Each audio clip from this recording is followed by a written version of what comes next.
कर नौका पार नहीं होती, कोशिश करने वालों की कभी हार नहीं होती। हरिवंश राय बच्चन जी के ये शब्द हमें चुनौतियों से लड़ना सिखाते हैं। आज हम ऐसे ही शख्सियत से रूबरू होने जा रहे हैं जिनकी जिंदगी किसी चुनौती से कम नहीं, लेकिन वो ना थमे और ना ही कभी हारे, बल्कि आज न जाने कितने लोगों को उनके सपनों का आशियाना बड़ी मेहनत और लगन से दिला रहे हैं। और वो शख्सियत है माननीय श्रीमान महेंद्र पवन कुमार सिंह। महेंद्र जी का जन्म 4 मई 1976 में मुंबई में हुआ। महेंद्र जी के परिवार के हालात उन दिनों बड़े कठिनाई से भरे थे। हालात कुछ इस कदर बिगड़े कि उनके पिता को अपना मकान बेचना पड़ा।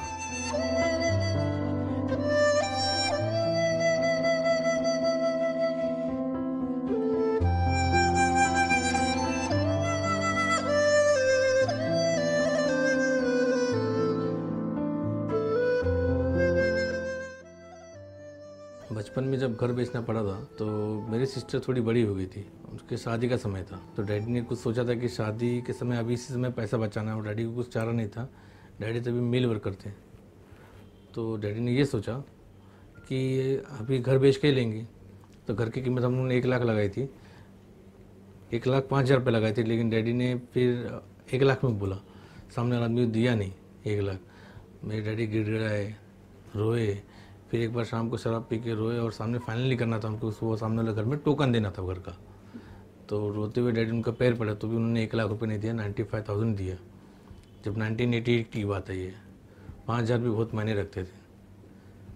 उन्होंने दिया नहीं। तो मुझे तब समझ में आया कि सामने वाले इंसान को, आदमी जब रोता है उसको सच की ज़रूरत है, उसको इंसानियत नहीं है। तो वहाँ से मैंने सोचा कि इंसानियत के धर्म पे लोग कर नहीं रहे तो मैं तो करूँगा ही। दिल में ये सोचा था मैंने। और शायद तभी छोटी उम्र के महेंद्र ने इंसानियत की अहमियत समझी, और आज भी टीबीजी के जरिए घर बेचते वक्त इंसानियत को अहमियत दी जाती है। महज 13-14 साल की उम्र में ही कभी गारमेंट में आयरनिंग करना, तो कभी किसी स्टेट एजेंट के पास नौकरी करना, सीए के ऑफिस में नौकरी करना, ऐसे कई सारे काम महेंद्र जी ने किए। अपनी पहली कमाई कुल 180 रुपए अपने माताजी के हाथ में सौंपते वक्त का किस्सा उन्हें आज भी याद है। मैं जब 7th स्टैंडर्ड में था तो डैडी तो जॉब पे जाते थे, उनका पेमेंट कम पड़ता था। तब मैं गारमेंट में काम पे जाता था। तब गारमेंट में जाते 1 महीने में जब 180 रुपये मैंने जब मम्मी के हाथ में दिया, तो मम्मी ने भी बोला कि तू इतने छोटी उम्र में कर सकता है तो आगे बढ़ सकता है। तो मैंने बोला, माँ मैं 180 रुपये लेके आया हूँ, ये मेरी पहली कमाई है। मैं मम्मी को बहुत प्राउड फील हुआ था उस समय, और दिल से मुझे गले पकड़ के रो रही थी मम्मी। 7th स्टैंडर्ड का लड़का, 11-12 साल का लड़का जॉब पे जाके लेके आना, माँ को तो प्राउड फील होगा ही ना। अपने घर की जिम्मेदारियां संभालते संभालते महेंद्र अपनी शिक्षा पर भी ध्यान दे रहे थे। एक सीए के पास नौकरी करके वो किसी तरह अपनी शिक्षा नाइट कॉलेज में पढ़कर पूरी करना चाहते थे, मगर ये हो न सका और उचित तालीम पाने का उनका ख्वाब अधूरा रह गया। मगर वे मायूस नहीं हुए, और आज उन्होंने ये साबित कर दिया है कि महज किताबी शिक्षा जरूरी नहीं होती। अगर इंसान में हौसला हो तो वो अपना लक्ष्य जरूर पा सकता है। स्टेट एजेंट के तौर पर काम करते वक्त धीरे धीरे कंस्ट्रक्शन के व्यवसाय में उनकी रुचि बढ़ने लगी, लेकिन यह आसान नहीं था। बेहद कम लोग उनके साथ थे, लेकिन महेंद्र जी के कुछ मित्रों ने उनका साथ दिया और आगाज हुआ एक नए सफर का। टीबीजी ग्रुप के शुरुआती दिनों में हालात मुश्किलों से भरे रहे। बात यहाँ तक आ गई कि महेंद्र जी की धर्मपत्नी को अपना मंगलसूत्र तक बेचना पड़ा। पिछली जो भी दुख तकलीफ है वो मैं भूल जाना चाहती हूँ, हम सब भूल जाना चाहते हैं, और आगे की जो भी खुशियाँ आ रही है उसे मैं समेट लेना चाहती हूँ मेरे बच्चे, हमारी फैमिली के साथ। और मैं अपने पति के साथ एकदम खुश हूँ और हमेशा खुश रहना चाहती हूँ आगे के लिए भी। Thank you.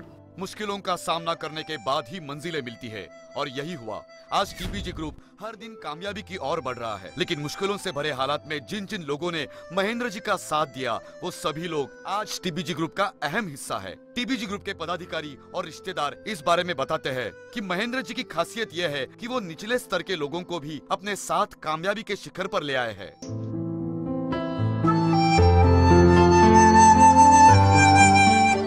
पनवेल में बनी टीबीजी ग्रुप की पहली इमारत के बाद आज टीबीजी ग्रुप पनवेल के साथ ही वाशी, घाटकोपर, भिवंडी, जुहू, मुलुंड, चेंबूर, विक्रोली, लालबाग जैसी जगहों में नई नई इमारतों का निर्माण कर रहा है। लेकिन ये तो टीबीजी ग्रुप की बस शुरुआत है। टीबीजी ग्रुप गृह निर्माण के उद्योग को सिर्फ व्यवसाय नहीं समझता, बल्कि समाज के गरीब से गरीब आदमी को भी अपना खुद का घर नसीब हो, इसलिए टीबीजी ग्रुप बेहद प्रयत्नशील दिखाई देता है। यकीन करना शायद मुश्किल हो, लेकिन ये सच है कि टीबीजी ग्रुप द्वारा पहला मकान जिस व्यक्ति को दिलाया गया था, वो व्यक्ति किसी बड़ी ओहदे पर काम करने वाली अफसर नहीं, बल्कि मुंबई में किसी तरह चप्पल सिलाकर अपनी मजदूरी से घर चलाने वाला गरीब इंसान था।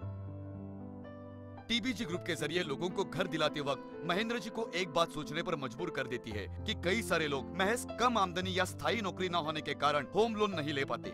इसीलिए उन्होंने खुद आगे बढ़कर एक क्रेडिट सोसाइटी का निर्माण किया, जिसके चलते कई गरीब लेकिन मेहनती लोग अपने बलबूते पर खुद का घर बना सके। उनका मानना है कि ऐसे ही कई अच्छे कामों की वजह से मिली शुभकामनाएं और दुआओं से आज टीबीजी ग्रुप सफलता की एक एक सीढ़ी चढ़ रहा है। टीबीजी अपने सपनों के साथ समाज के तमाम आम जनता के सपने पूरे करने की कोशिश में है और ये कोशिश हमेशा जारी रहेगी।